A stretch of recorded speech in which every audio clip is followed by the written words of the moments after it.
There are so many ways we're denied our sexual freedoms. Sometimes by others and sometimes even by ourselves. For example, I grew up in a culture where the moment you became a mother, it was like your sexuality just vanished. There's also this shared experience I've noticed among survivors of sexual trauma. This idea that once you've been harmed, your own desire no longer belongs to you. Once again, there seems to be this societal struggle to hold space for both victimhood and sexual desire in the same person. But in this episode, I'm speaking to someone who's not only managed to reject a lot of repressive and abusive beliefs and practices, but also has managed to reclaim her freedom in the most powerful way. Someone who's carved out her own path to sexual liberation despite everything that tried to take it away from her. Today, I'm talking to someone I'm genuinely proud to call a dear friend, Payzee Mahmod. Payzee is an activist, a campaigner, and a leader at Obama Foundation. She's been instrumental in changing the law on child marriage in England and Wales, a work that's deeply rooted in her own lived experiences. She was just a teenager when she was forced to marry a much older man, a stranger. By 18, she was already divorced. But that same month, she had to arrange her sister Banaz's funeral. Banaz never managed to escape her own arranged marriage. She was murdered in a so-called honor killing. That loss is one of the many unimaginable scars of Payzee's past that fuels her tireless work.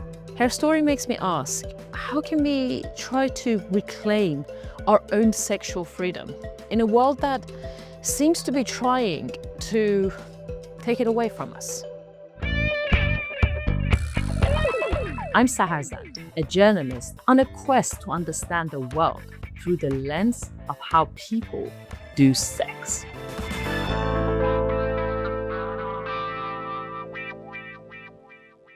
When was the first time that you truly felt sexy, that you became aware that you are a sexual being? The first time, oh my God. Okay, so I think there's gonna be 2 moments. The first one is gonna be the kind of like, I'm perceiving myself as sexy because of what other people perceive as sexy or what my understanding of sexy is, and I think that's probably kind of like when I was like 18, 19, and getting compliments from especially men and kind of leaning into like, "Oh, they think I'm sexy, so I must be sexy." But I didn't feel sexy. But then I think like truly feeling sexy was probably in my early 20s when I kind of really was getting into like my style and expressing myself differently in fashion, doing my hair and having my nails done, just like feeling sexy for myself. Like, okay, I look good, I look sexy, I feel sexy. So probably not until my, I'd say like mid-20s. Isn't it funny? Like, youth and being young is always associated with, being attractive, the height of your beauty, the height of your sexiness, if you would. And I didn't feel sexy. Like, I actually really relate to you. When you were at that age where everyone was checking you out, everyone wanted to like get with you. That's probably when I felt the least sexy. I felt quite like self-conscious, as if I don't know, as if I was a phony, as if they're gonna find out that I'm not what they think I am. And like the older I'm becoming, the more comfortable in myself I'm becoming, and the more sexy I'm feeling. Is Yeah. that the case for you? Yeah, totally. Because I think it's now about what perceiving what feels sexy for me and not necessarily to the outside world. And I think when you're kind of, I think especially as women, like your understanding of feeling sexy or being sexy is all shaped by the way people maybe react to you or like the way they make you understand being sexy. So it's not really your understanding, your expression.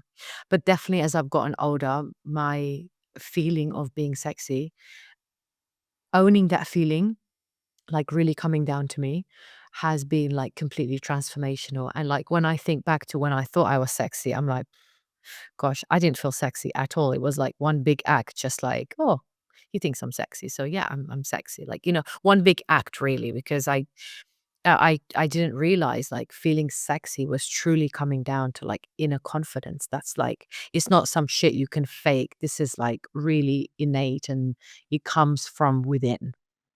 Yeah, and you mentioned it's something you were taught. And of course, we are taught by a society as we grow up, but essentially it begins at home within family. And I know about your family and your background. You were brought up in quite a repressed, not just societies, but in a family that was putting a lot of pressure on you where sex wasn't even spoken about. Tell me about how you were taught about sex in home, how that was even spoken about.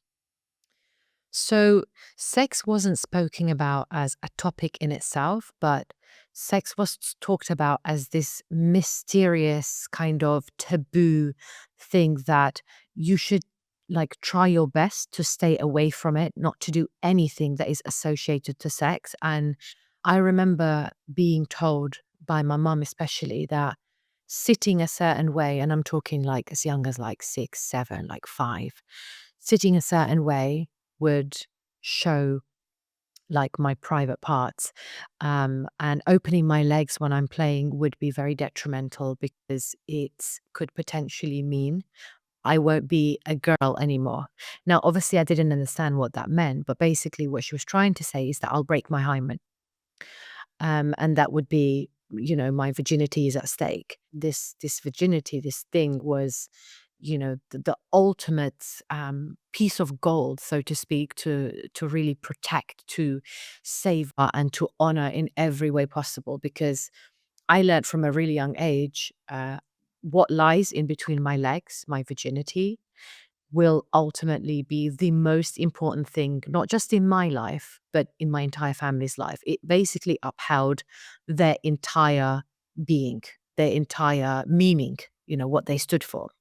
And so we never ever spoke about sex in itself, like what it was to have healthy relationships, what it was to have sex, consent. It was more like avoid the topic at all costs. Anything that is sex related is bad, is sinful, is haram, don't go near it. But at the same time, any little thing could be associated to sex. So, I couldn't ride a bike. As a little girl, I again was told I could break my hymen. As I was getting into my teens, I remember not really being allowed to wear like makeup, perfume outside of the house, because all these things were like little things that led to being sexy, to wanting sex, to initiating sex. And they were just such simple things. But for my family, they were bigger representations of the word sex and everything associated to that sin. So you were brought up in this environment that where sex, not sex, or like you don't even talk about it, but sexuality was this mysterious taboo thing that took over everything, that kind of defined your value as a girl, as a person. How did being brought up in this environment impact you as like a person, as the way you view yourself, the way you view the world, especially while you were growing up? It affected me massively. So when I was forced into a marriage at 16, at this point, I still didn't know what sex was. I didn't know the act of sex because I had never been I'd never had access to sex education. And so I ended up partaking in non-consensual sex with the man that I was forced to marry, but I didn't know what that was. I had never ever, I hadn't seen porn at this stage. I hadn't talked about sex with my friends. I hadn't ever seen it in magazines.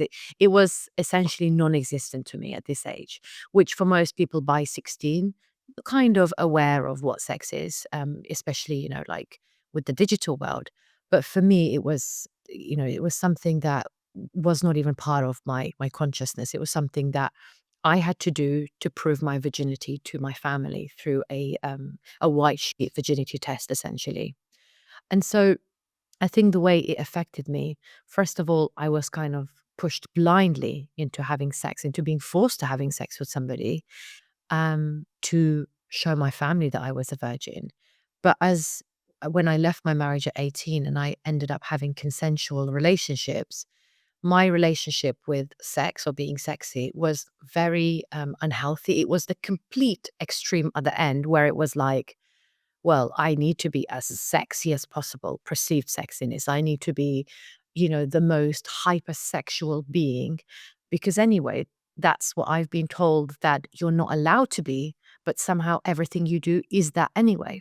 So I ended up going completely the other way and feeling like really restricted in expressing myself and I just remember my behavior like in my early 20s just being such a hypersexual over the top, very expressive, and thinking that everything I do has to be flirtatious, has to be all my communication, particularly with the opposite sex, just had to be very extreme.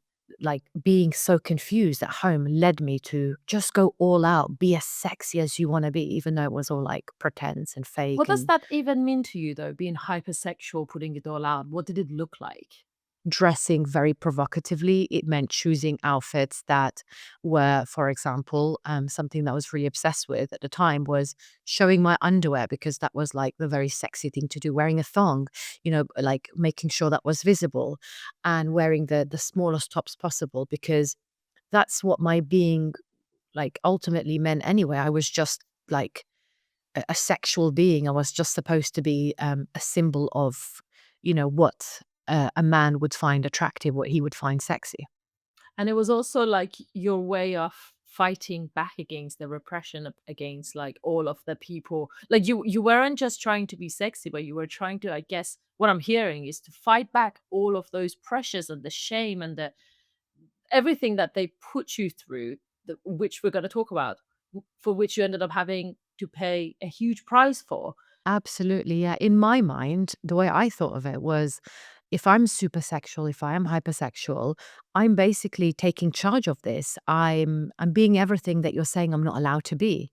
But actually, in the midst of it, I was only like harming myself because I didn't this wasn't the hypersexualness and the over the top behavior. It wasn't what I felt like comfortable doing and enjoying. It was more like, well, I'm supposed to be suppressed by men. At least that's what I've been, being taught and being raised to kind of live in a way where I'm being suppressed by men. But actually, I've got something I can suppress you with. And that's how I used to think of it. And it's like, I can get as many men as possible. And it's not always in the sense of, having sexual relationships, but just knowing that I flirted with somebody enough to get their attention. I know that basically I've scored here and just being like very hypersexual and flirting with them and getting their attention. And it kind of became a tool of, well, I can control men too, and I won't necessarily be controlled. But actually, I came to realize, no, I was still being controlled. And the thing is, I'm sitting here thinking I'm taking control back. No, because I'm still doing it to play this game in the patriarchal world. Do you know what I mean? So it kind of like backfired on me where I thought, oh shit. Well, that wasn't really for me. It's you're still benefiting from it because I'm still doing, something under that system that I basically was raised in. So I think it's when I really unpicked that and thought, no, I'm just wasting my time and energy trying to score what I think is actually going to help me. But on an emotional level, this is so draining, So I think I'm still working through it and still um, particularly because of some of my like difficult experiences within sexual relationships. I'm still kind of coming to grips with some things.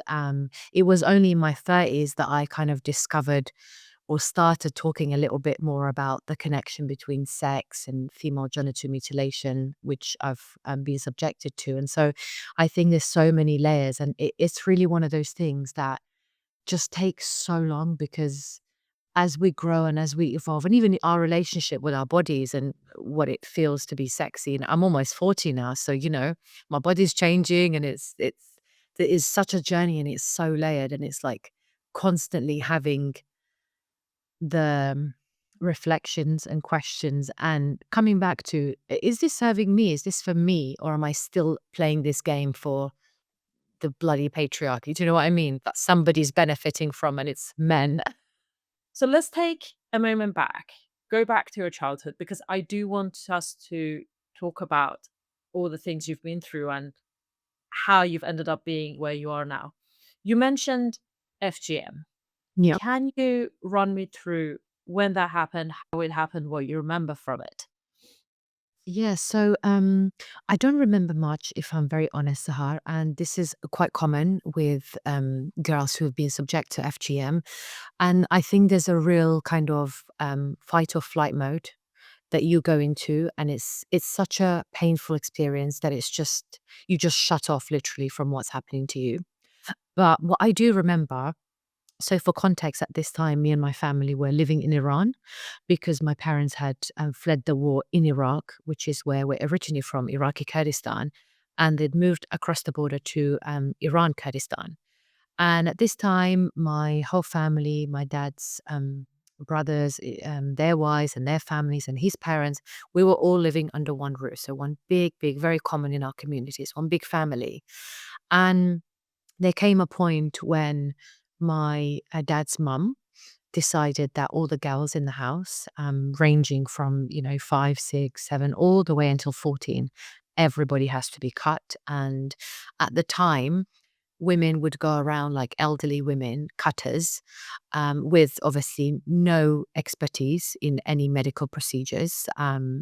Usually women who had like problems with their eyesight. I'm talking women in their 60s, 70s, who were doing such dramatic procedures on girls with obviously unhygienic tools. Again, no expertise and just kind of doing this freehand. So literally a cutting tool, usually a razor, is used, and uh, the clit, either a part or the full clit, is removed. And the essentially the driver behind that is this is the part of the woman's body, the girl's body, that causes them to experience sexual pleasure. And therefore, if they don't have it, they're less likely to go and seek sexual pleasure. And so these women would knock on doors and, offer something like £1. They would do it with all the gals. It was kind of like a source of income for them, but just a bit of change. So that's to tell you the impact it has versus the people carrying this out. For them, it's like, I'm just getting a bit of change and doing basically what needs to be done to all these gals. So this woman's come knocking on the door. My grandma said, today's the day everyone's being cut. And basically, me, all my three siblings, at the time, my baby sister was very, very small. So all me and my three siblings and my cousins, all girl cousins, were cut on the same day. And I think it was about 7. Yeah, I think it was about 7. And my eldest, I think she was about 13 or 14. So all of us were cut on the same day at the same time. It was very quick. The only kind of memory I do have from it, I just remember the chaos. I just remember the feeling of like, this is so chaotic because there was a lot of screaming, and it was like, all the mothers would be in the same room, or all the girls. It was just so chaotic, like girls trying to run out of the door. It was just really, really chaotic, but chaotic in the sense that you could just feel the atmosphere was so heavy and so painful, and it just screaming over the other screaming, and my grandma being angry. There was just so much tension. Um, so I don't remember being cut myself, to be very honest with you. I think that's something that is probably like very, very deeply buried. I have no recollection. The only person I do have a recollection of is my second older sister. And I remember her because she literally screamed the house down. And I now know why, because she suffered massive, massive, devastating side effects from her FGM. My grandmother had been so unhappy with the way the cutter had operated. She took matters into her own hands and decided she was going to do it. So literally, like, both of them completely unqualified. Um, and I remember her so specifically because my mum even tells a story that she bled so much that they thought she was going to like hemorrhage.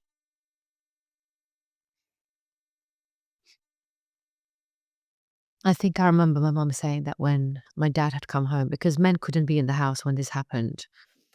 I remember my mum saying that when my dad had come home, he'd asked her, like, what the hell's going on? Because my mum says that my sister she was just covered in blood.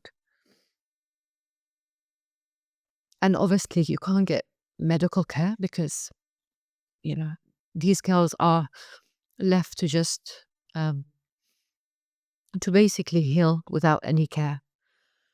I don't need to tell you infections, all the rest of it. Oh God, sorry. Mm. So yeah, I just remember hers because it was so graphic. Um, and it was really cold. So I just remember her like saying that because she was wet, that she was really cold. Um, and just, yeah, there was a lot of blood. That's all I remember.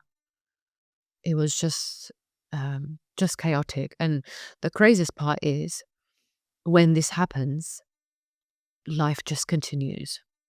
You're not like when you have any medical procedure, you kind of rest and you're taken care of. There's medicine, there's aftercare. But with FGM, it's so brutal that children, girl children, are kind of just expected to carry on and you know, their bodies are left to just take care of themselves essentially, which is really painful to think about. Given, I'm sure you know this. I'm sure most people who know about FGM know there's no anesthetic. This is a real brutal procedure that just happens in the most sensitive area of your body. So I'm sure. And I say I'm sure because I can't remember, but I'm sure extremely, painful physically and emotionally, mentally. It must just be, yeah, a very scary. I mean, I've heard other people who remember their experiences, and I personally, I just can't connect with my experience. I can't remember. Yeah, even though I have memories from even before that age, I have memories of, when my sister was born when I was 4. Um, but it's not a time I can even like really touch apart from my older sister. Were you ever told what they're doing to you or why they were doing or what's going to happen? No. Was there ever a conversation? No, there usually isn't. And I think as a girl in that environment, you kind of learn as you're being told things and the way you're raised and the language that is used. You kind of learned this is to control you. This is a tool to control you. The only time I realized, I guess, kind of realized, because obviously it happened to me and then we came to the UK. We never ever spoke about it. I remember the first time I realized that it kind of came back to me. I think I was about 15, 14 maybe. And I was having my braces changed and I was in the hospital with my sister. And there was this big poster in St. George's in the toilet, and it was like a razor with all this blood on it. And I didn't understand the words female genital mutilation because I'd just recently come to the UK. I was still learning English. It was not words I'd ever come across. And I remember saying to my sister, have you seen that poster? And she said, yeah, that's the thing that we had done.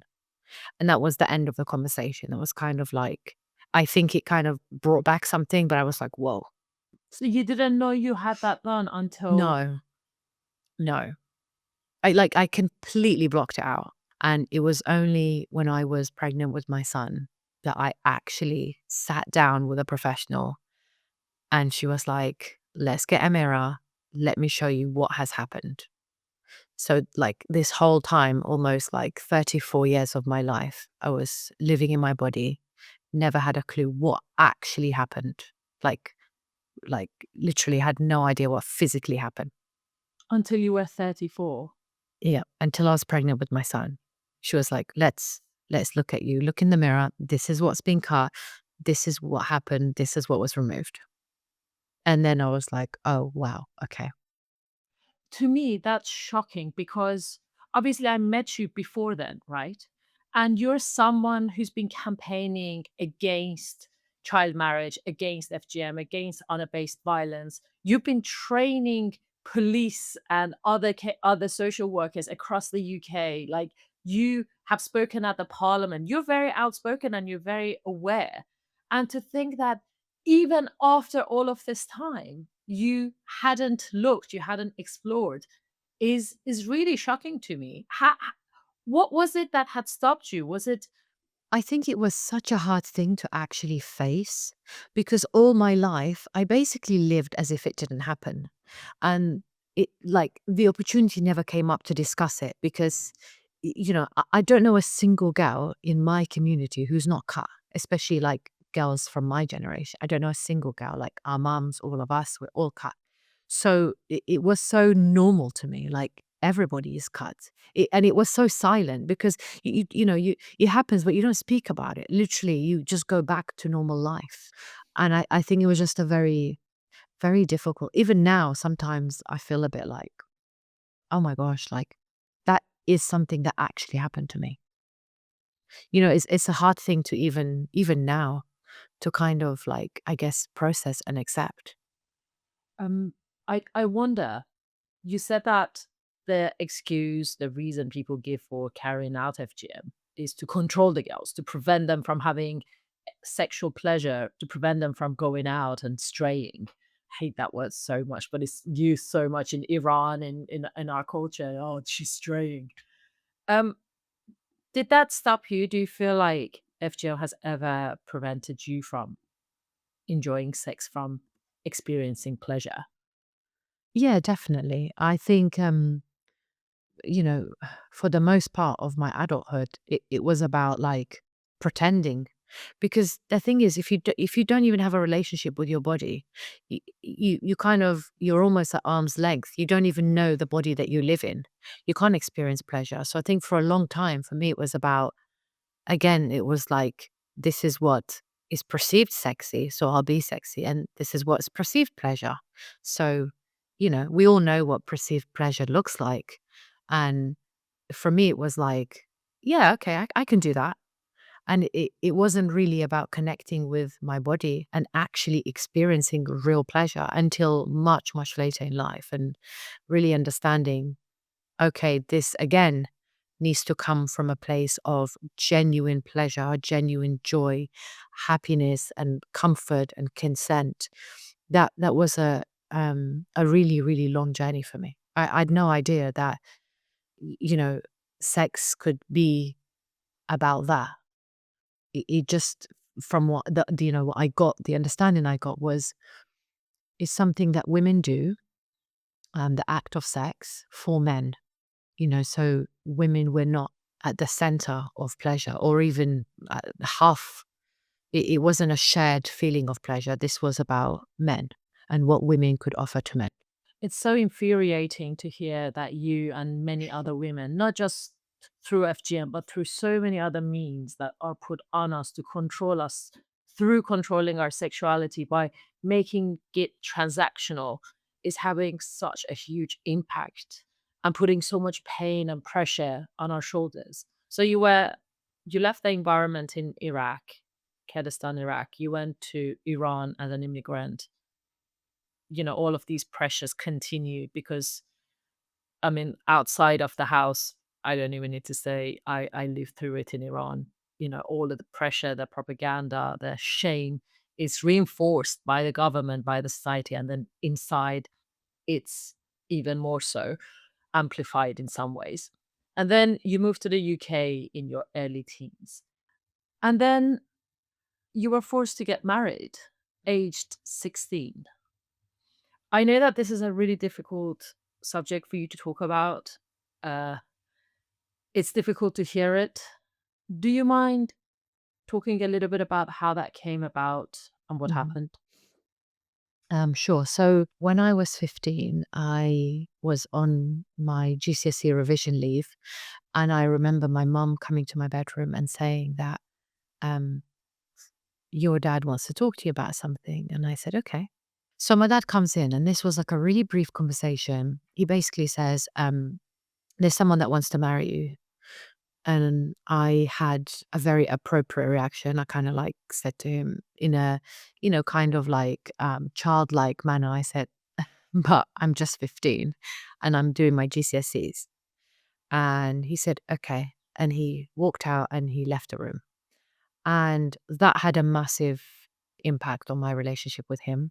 So for the next few months, he basically wasn't talking to me. He completely ignored me. Every time I walked into a room, he would be like this. And so for him, like my reaction to the marriage proposal at 15 was completely out of order.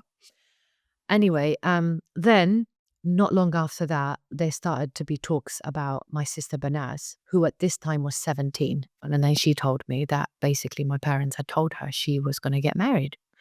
And I was like, what do you mean? And she was like, well, they said that there's a good man who's asked for my hand in marriage and I'm going to marry him. So it was already past the point of discussion. She got engaged and she had this big wedding party. And when that happened, about, I'd say like a month or two, my dad has gone to my mum again. And this time I'm 16. I've done my GCSEs and he's told my mum, tell her that there's somebody else now. And this time, trying to preserve like what I thought was like my relationship with my dad, love and like, like his attention. My immediate answer was, yeah, of course, whatever he wants to do.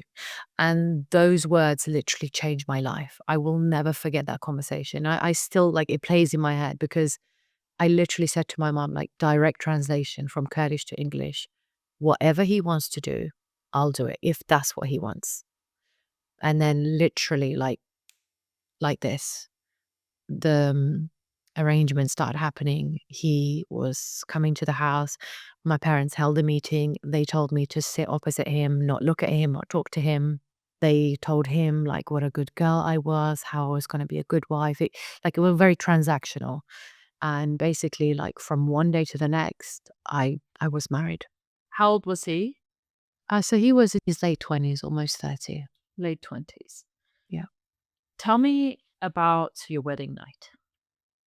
So there was quite a big build up. We had this big party.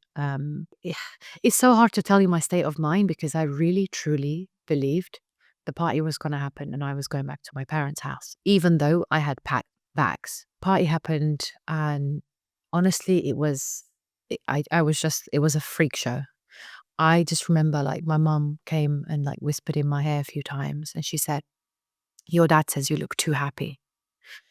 So stop smiling so much. You're not supposed to be this happy about getting married. You're supposed to act a bit more like shy and that kind of like image that you're supposed to give, like no emotions, just be there.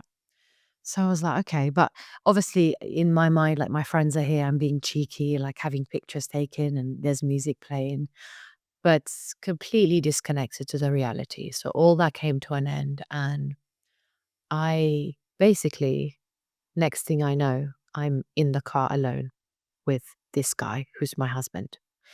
And just to paint you the picture, Sahar, I have never spoken to a boy at this point in my life. I'm like, I've grown up, don't talk to boys, don't look at boys, don't even entertain this idea of men existing. And then like suddenly I'm with this stranger who's my husband. I just remember immediately like the the difference in our vocabulary was so obvious because I remember he would be talking in the car and I was just like, what the fuck is this guy saying?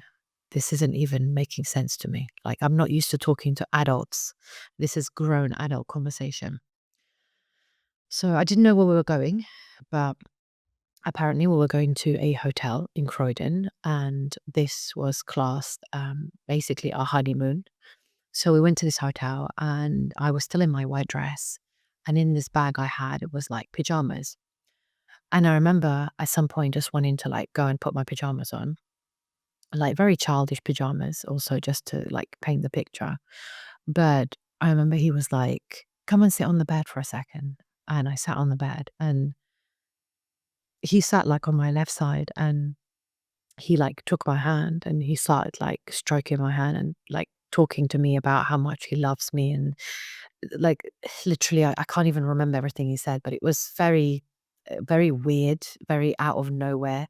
Bear in mind, I've never ever had a conversation with this man. It was just so full on. Did you know what's expected of you during your wedding night? Did you know you're No, supposed to have sex? no, I didn't know what sex was. But somebody, there was a female relative who was related to this man. She's like from the community. This woman, this older woman, I remember when I was packing for like to leave my parents' house on the day of the wedding night, she came to me and she was like, take this white sheet, put it in your bag and bring it back to your mum. I didn't know like what it was for. I just knew you had to be respectful when aunties speak to you. You just say, yes, auntie. I put it in my bag. I had no idea what this was for. No one actually spoke to me and explained to me. And I like later found out through being reprimanded by my mum that to basically prove that I was a virgin to have sex with my husband on the white sheet and The to white show my sheet mum. practice to Yeah, show the blood as a sign of honor that, yes, my hymen was intact all this time. yeah. Okay. And that he has a good deal, that he doesn't need to return me to my parents. So that was his plan on the first night, which was completely like a shock to me. I couldn't even process that I was being like physically touched by this person. And I just remember like, like moving away from me and thinking, what the hell are you doing? Like, I don't even know you. This is wrong in itself. This was like my first interaction with him, and it kind of like set the tone for the marriage. He just went crazy on me. He just started screaming at me, cursing me. And he was like, I knew you were a piece of shit. I knew I should have never chosen you. Um, Bear in mind at this time, my one of my sisters had already gone into care, which is the reason I was forced into this marriage in the first place to regain the family honor because she had shamed the family, so to speak. So me and Banaz were kind of used to make up for what had happened with her. And so he was like, you're the sister of a whore. I know I shouldn't have married you. I knew messing with your family was wrong. Clearly, there's a reason you're not letting me near you. And he was insinuating, I later got to understand, he was basically insinuating I wasn't a virgin. That's why I wasn't letting him near me. But none of this was like clocking to me because I didn't know what that even meant. So anyway, he left the room and I had my Nokia phone and I just remember like, okay, I'm going to text my older sister, who was still living with my parents, and basically saying to her, what time are you guys coming to get me? And it was already late now. It was like 1 a.m. And she didn't reply. So I remember I was on my own, by the way. He like literally slammed the door and left me alone in the hotel. Just because you refuse Um, to have sex with him or refuse to let him touch you. yeah, literally, he just like, I didn't understand in that moment why he was behaving like that. But it's when I went back to my family home the next day, it like became apparent that I had rejected him. And so like when he came back, I think it was about 5 a.m. He's like, get ready. We're going to go back to your family's house. I've already called your mum. And I was just like, yes. I'd already like changed out of my wedding dress and I like put it in a suitcase. I was all packed, ready to go because in my head it's like, well, great, this is the outcome I want. I want to go home. So I remember we went home and the first thing my mum was like, what the hell are you doing here? Do you know what this looks like? If somebody sees his car, it means that he's brought you back. If the groom returns the bride, there's only one reason he does that. You're not a virgin. And I'm just like, what? Like, literally none of this is even making sense. And then through the conversation, he explicitly told my mum that we were not officially husband and wife. And my mum was horrified. She was like, why? And I was like, I don't know what you want me to do. Like, I don't want to. I don't know him. And she was just like, I'm so ashamed of you. You need to fix this. There's a white sheet in your suitcase. Bring it back. He obviously knew what it was for. And we were sent away packing. So what happened next, like actually having physical sex, I did not know like what I was doing. I was just being told what to do. Now as an adult, it's like it's just sickening. Like this adult was orchestrating literally a child into having non-consensual sex with them so that he can feed his ego and feel like I've got myself a virgin. It was just disgusting, just so abusive. And I think I've kind of like spoken about this before, but for me, like one of the hardest parts was I was just being led so blindly. And the only people that knew what I was being forced to do was the adults, including my mum. They were And I taking remember, like, part in that, which was yeah, essentially rape of a mhm, child.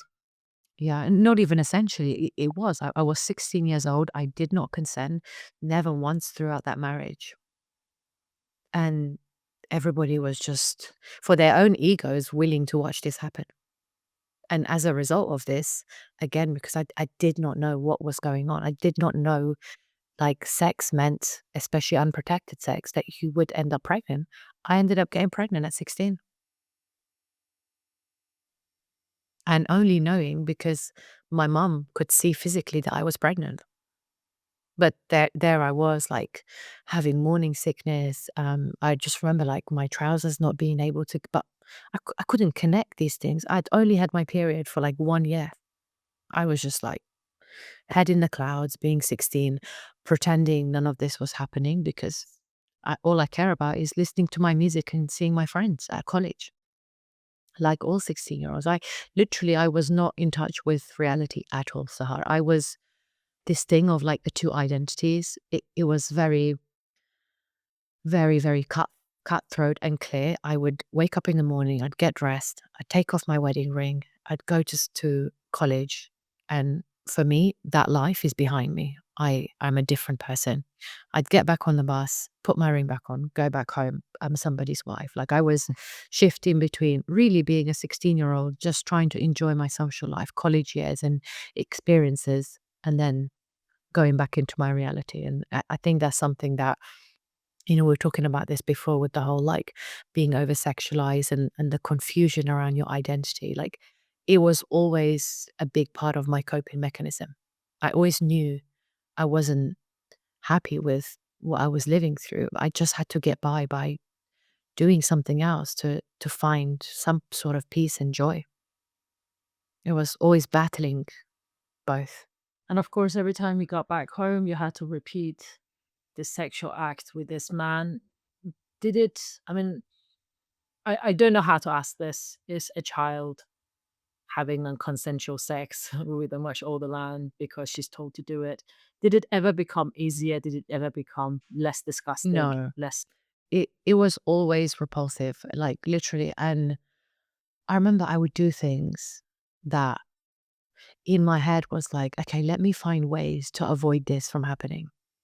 So I used to lie and say that I was on my period a lot of the time, which never mattered anyway. That was like, who cares? And then I remember um, sometimes because obviously like he used to work, and sometimes I would basically pretend that I was sleeping. And so what he actually started doing is coming home earlier. I should also add, like he was an alcoholic, so that really added to his like his temper, his moods, his lack of ability to like control his behavior.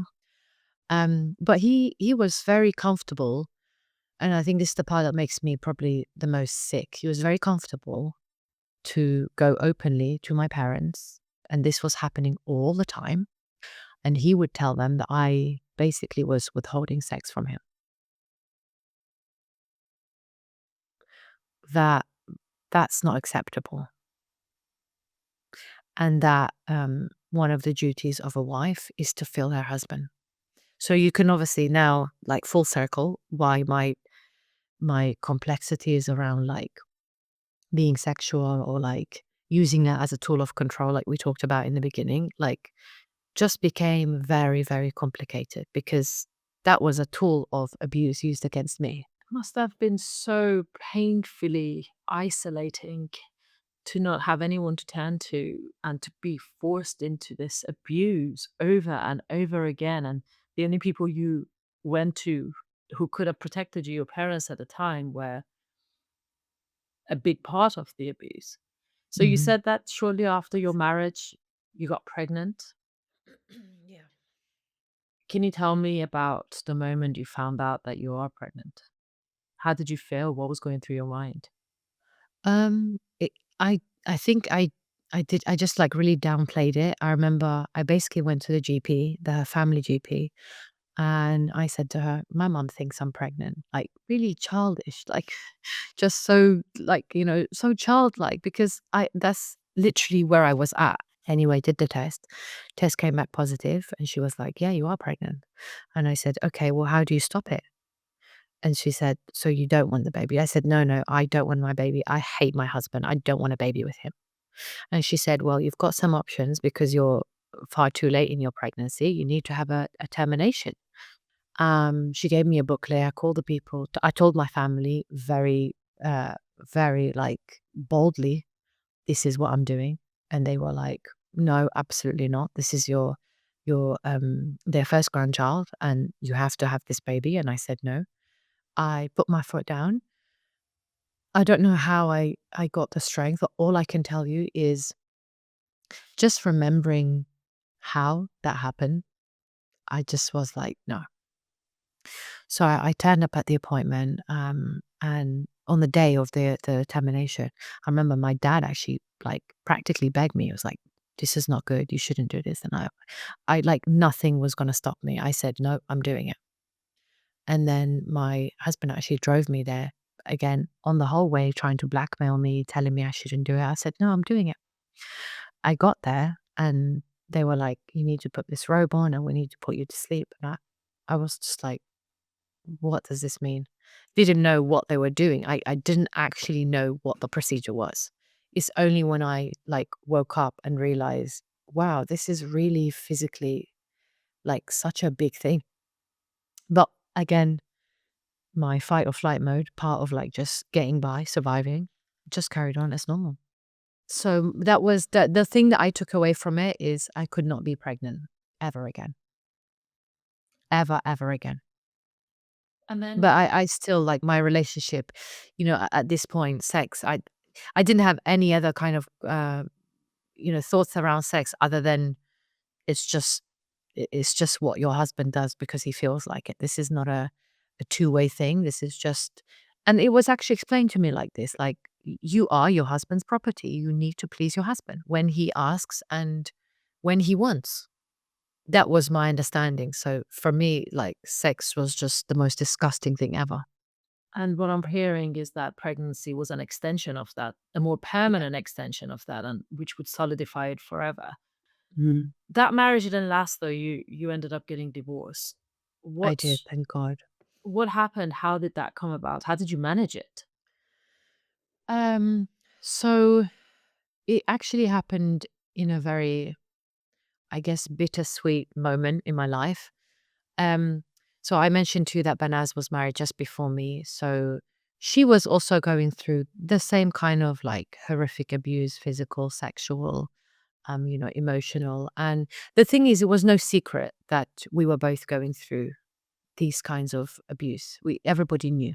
It was not a secret.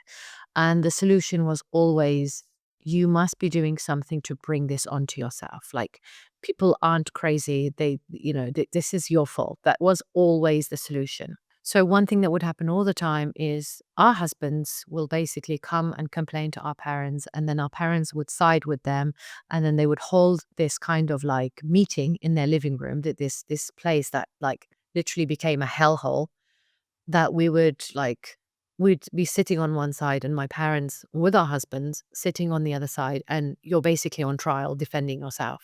And this happened with her like again and again and again where she was starting to basically say that she's leaving her husband and they were like, "No, you're not leaving him. This is not happening." But eventually she stopped saying it and just did it and she never came back to the house. So she went to my parents' house and basically they kept trying to reconcile them and telling her to go back, but Banaz was firm. She was not going back. Um, and then within about, I'd say a few months from that, she basically had a friend that she was talking to, a male friend who was Kurdish, and they then started a romantic relationship when she left her husband. But in the eyes of the Kurdish community, it doesn't matter if you've left your husband, you are still married, therefore you are still his property. So as far as they saw it, she was having an affair, even though she's left him and he's refusing to divorce her.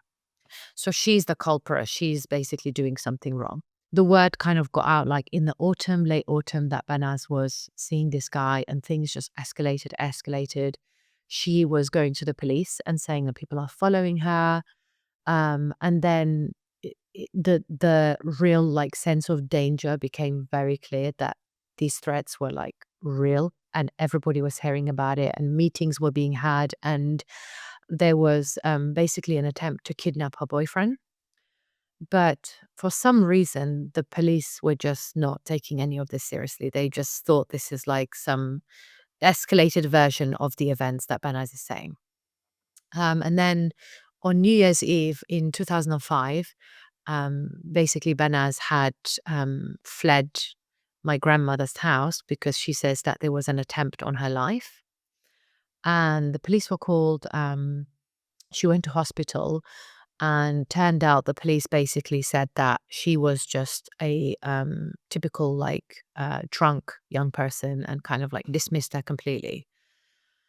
From this event, 24 days later, her boyfriend reported her missing. And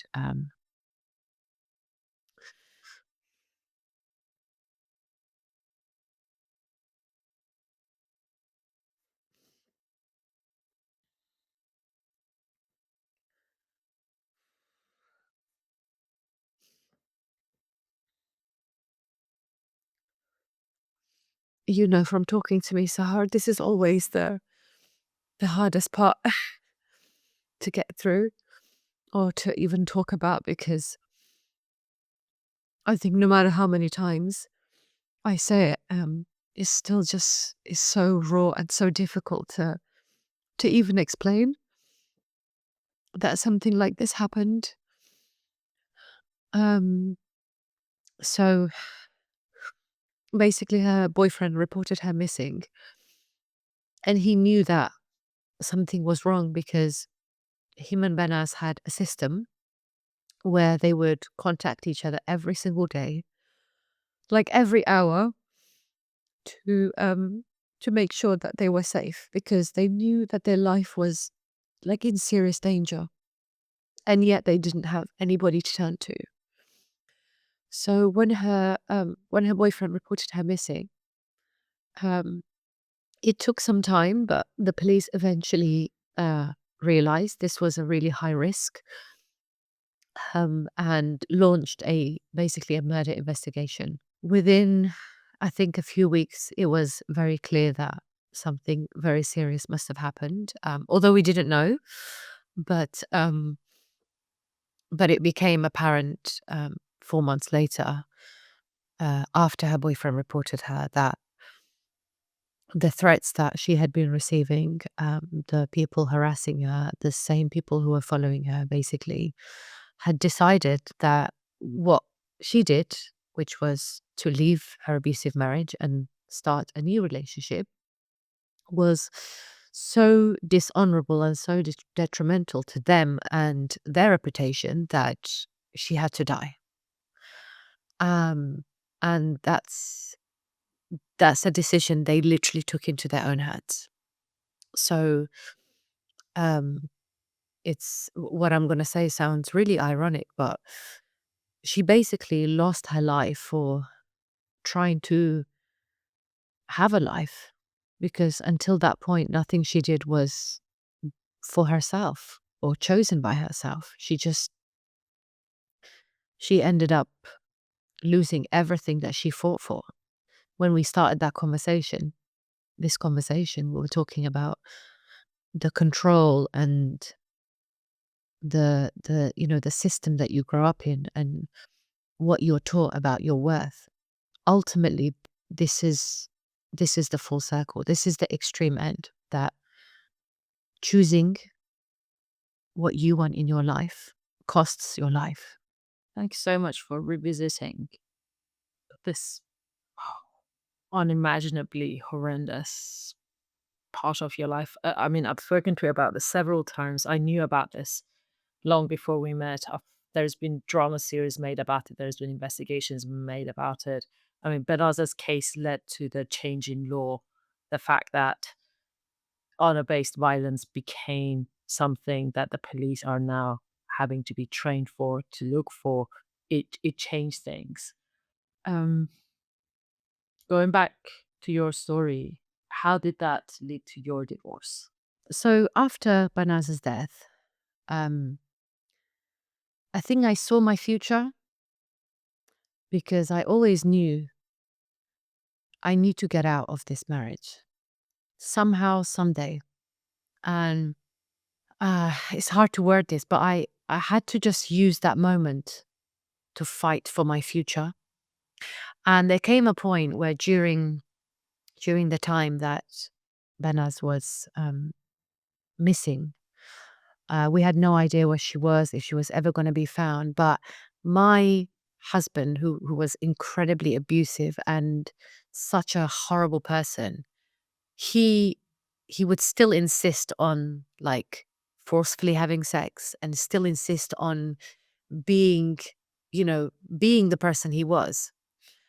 And I would obviously push back and I would make excuses and stay with the family because of the constant police presence.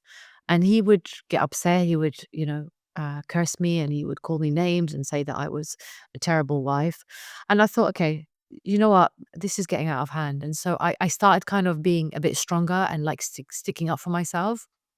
And I remember the police had asked me if I felt safe in my home. And I said, no, I don't. And they said, "Oh, we can remove you from the house, blah, blah, blah, witness protection." I said, "No, I'm not leaving my family." Like, this was a very difficult time already. So they said, "We can put a panic alarm in your home. If anything ever happens, press that panic alarm. The police will be there in 60 seconds." We lived very close to a police station at the time. So I remember I had this massive box, this panic alarm in the house. And he came home one day and he was like, "What is this?" And I said, "It's a recording device where the police can hear everything and see everything that's happening."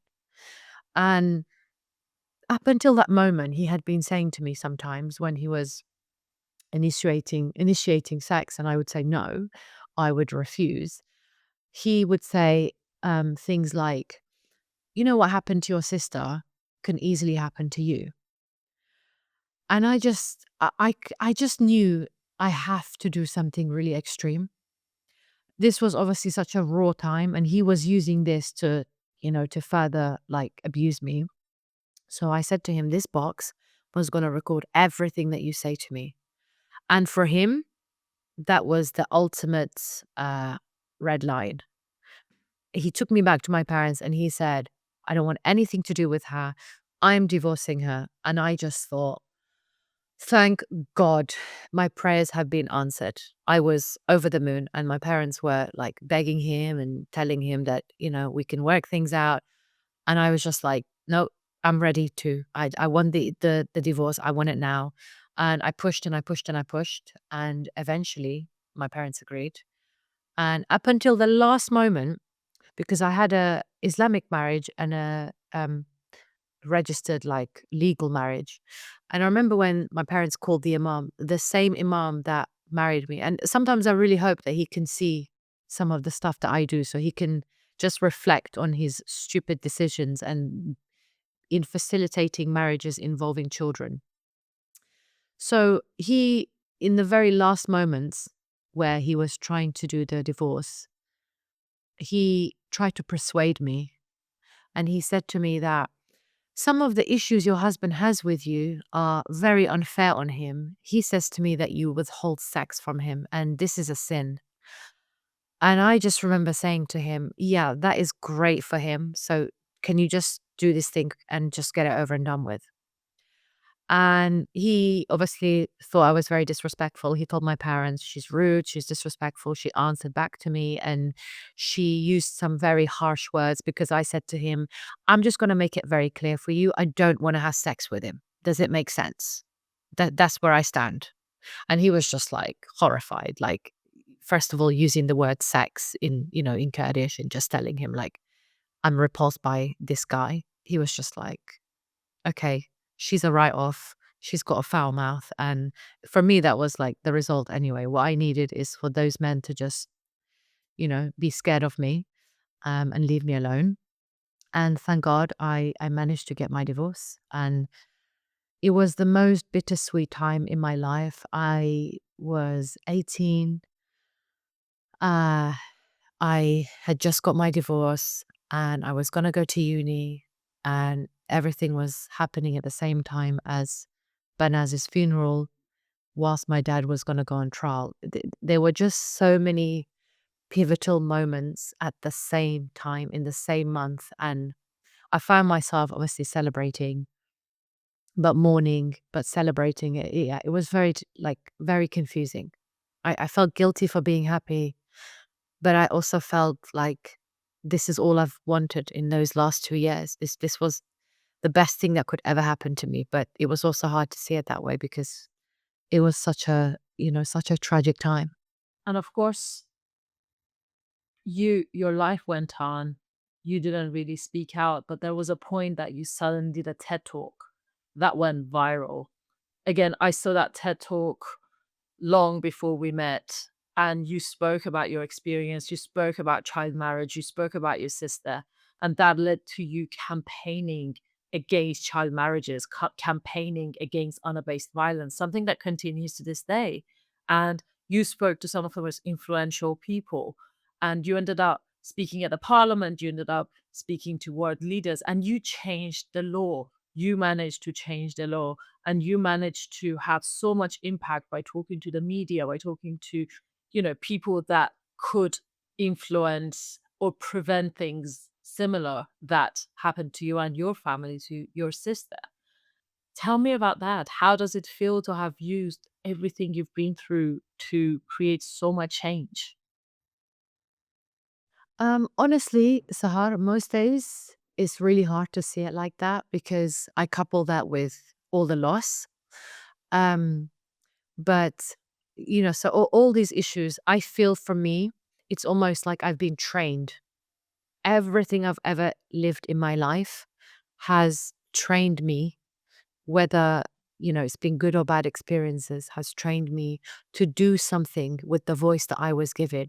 I don't believe I'm special, but I do believe that I didn't go through everything that I went through just to lead a life where I'm not doing everything I can to ensure that the same things don't happen to other families, to other girls, even if it's, one girl, two girls, somewhere in the world. I believe, as much as it's a very hard pill to swallow, there is a reason all these things happen to me. I mean, how many things can one person go through in their life? But I always try to see my experiences as a fuel for what I can give to the world and what I can do to make things better. So it's bittersweet, but it's a very humbling, inspiring journey to be on. And every day I meet women, especially people with lived experience. When I meet women from the same backgrounds as us and people who've got their own stories, it just reinforces this idea. Yeah, this is what you're supposed to be doing. This makes sense. This is where my heart lies. This work. I can't be doing anything else. There's no way. I just don't see it. Paisley, I've known you for so long, and every time we speak, I am gobsmacked by your courage, by your resilience, by just your generosity of spirit, by your strength. And it's just such a pleasure. No, I mean it from very deep down. Like, it's such a pleasure to know you, let alone have you on this podcast. Like, your words, everything you say has so much power. And I hope that I think that everyone needs to hear it because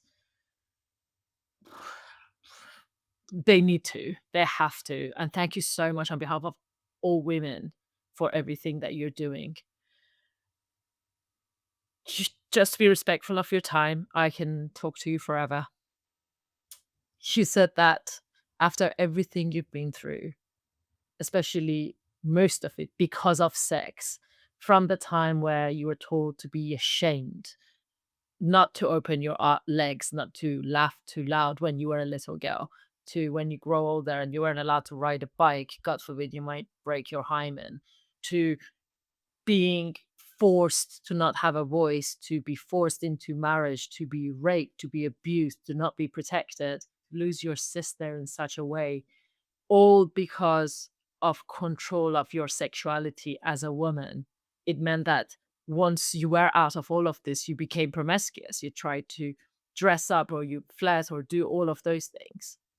And you had promised yourself you'll never have a child. But then now you're almost 40. You've changed the laws and you have a gorgeous 4-year-old with a, an amazing, beautiful husband.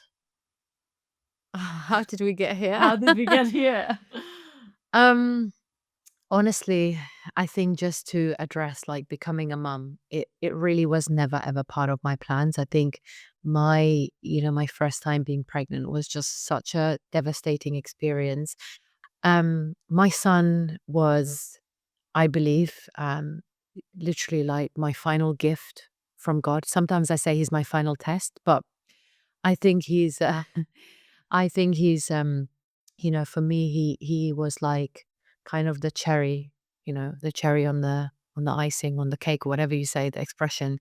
But he kind of like just completed everything because I really thought that I had identity crisis. I had, difficulty navigating certain emotions, but then becoming a mum, it just changed everything for me. It just made me really look through, first of all, my life, my childhood, my family, life in general, with a complete different set of eyes.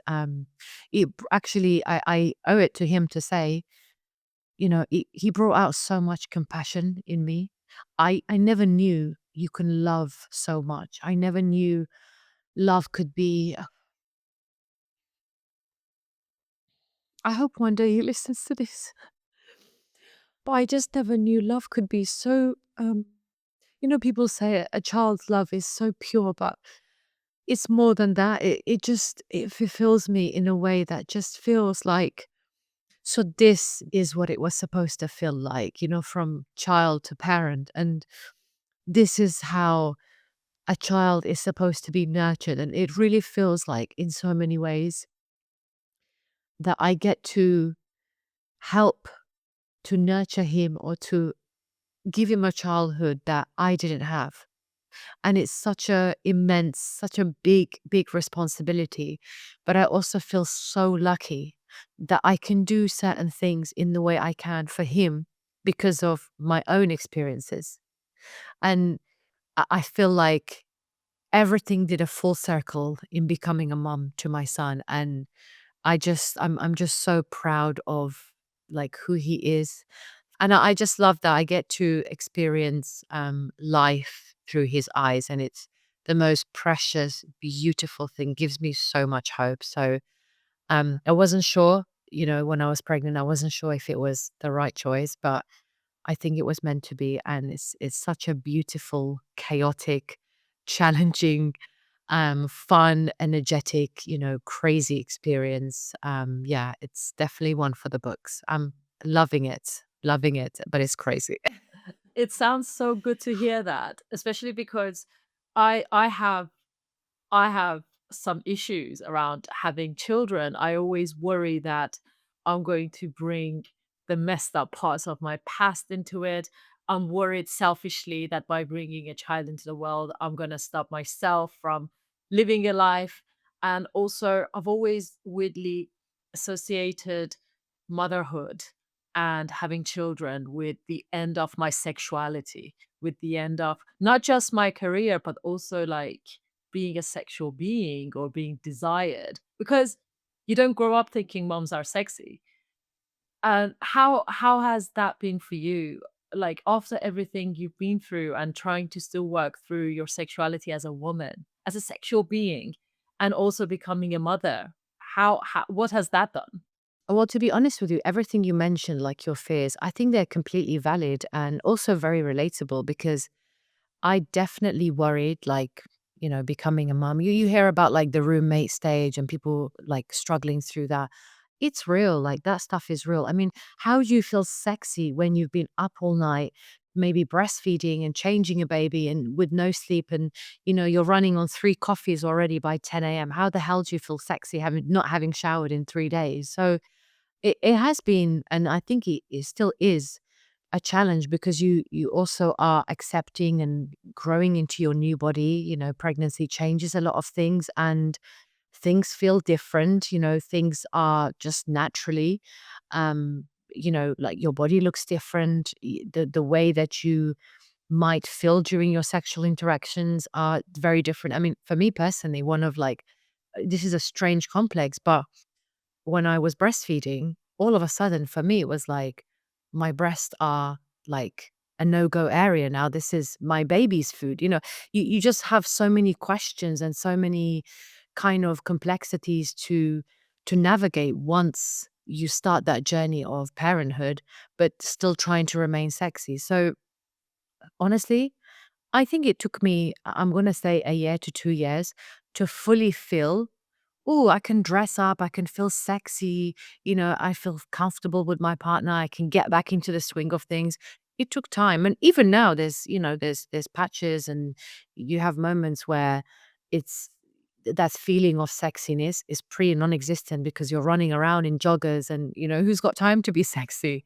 But I think, it's obviously very important to because being sexy makes us feel good. And it's not just about, and I think that's where my kind of healthy associations with feeling sexy and sex all kind of play out as I get older, because it's not just about being sexy for my partner. It's also for me, like, am I feeling sexy? What makes me feel sexy? Is it that scent, or is it wearing this at home, or is it doing my hair like this, wearing a red lipstick?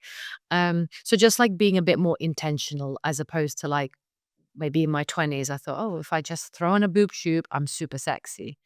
So it's a lot more than just surface level. But for me now, feeling sexy is like if I've been to the gym, I feel good in my body. I've had a, nice everything shower, and I'm able to, have my interaction with my person in a way that it feels sexy for me and for him. And it's like a mutual exchange of energies. It's very mutual. It's very healthy, and it's for me. It's just been growing into that space. But mothers will tell you, I'm sure fathers too. It's a challenge. Feeling sexy after motherhood and different experiences, especially sexual abuse. It's a real challenge, and you definitely have moments where you just feel like, nah, And how great that now you have a choice and a safe space to do it. And it's yeah, so empowering to hear that you have, in a way, reclaimed your own sexuality through knowing and mhm, practicing your choice. I do it yeah. because it feels good. I do it because it feels safe. It feels Mhm. sexy for me, not to others, but to me. Paisley isn't just a very good friend, but she's also someone who truly embodies fighting back and reclaiming her freedoms in a world that keeps trying to take it away, not just for herself, but for others also. And for me personally, every time I speak to her, I'm so inspired. And today in particular, our conversation has made me reflect back on my own struggles around sex and sexuality. Also, thinking back to how she's been through so much pain, so much injustice, so much. And she's managed to come out of it, but uses that to keep fighting for others and for herself. And also, it's kind of nice to see that she shared the same fears as me about becoming a mother, and the fact that motherhood didn't take away her sexuality, but in many ways, it seems like it's enhanced it by giving her a certain confidence that perhaps she felt she was lacking before.